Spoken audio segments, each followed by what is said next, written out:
বিমান বাংলাদেশ ও বোয়িং এর মধ্যে নতুন চুক্তি।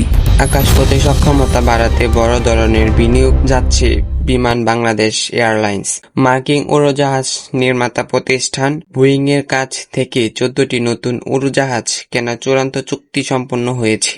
প্রায় 37,000 কোটি টাকার এই চুক্তির মধ্যে দুটি দেশের বাণিজ্যিক সম্পর্ক আরও সুদৃঢ় হবে বলে আশা করছেন।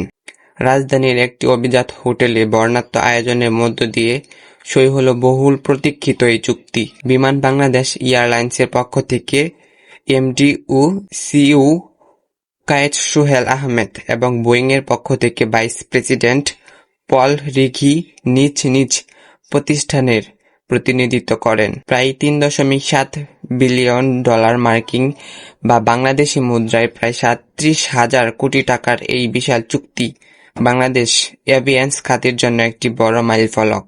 বোয়িং কর্তৃপক্ষ জানিয়েছেন, নতুন এই মডেলের উড়োজাহাজগুলো হবে অত্যাধুনিক এবং আগের তুলনায় প্রায় 20% জ্বালানি সাশ্রয়ী। এই চুক্তি স্বাক্ষর অনুষ্ঠানে উপস্থিত ছিলেন বেসামরিক বিমান পরিবহন প্রতিমন্ত্রী, প্রধানমন্ত্রীর পররাষ্ট্র বিষয়ক উপদেষ্টা এবং মার্কিন রাষ্ট্রদূত। তারা মনে করেন, এই উদ্যোগের ফলে ঢাকা ও ওয়াশিংটনের মধ্যকার দ্বিপাক্ষিক ও অর্থনৈতিক সম্পর্ক এক নতুন উচ্চতায় পৌঁছাবে।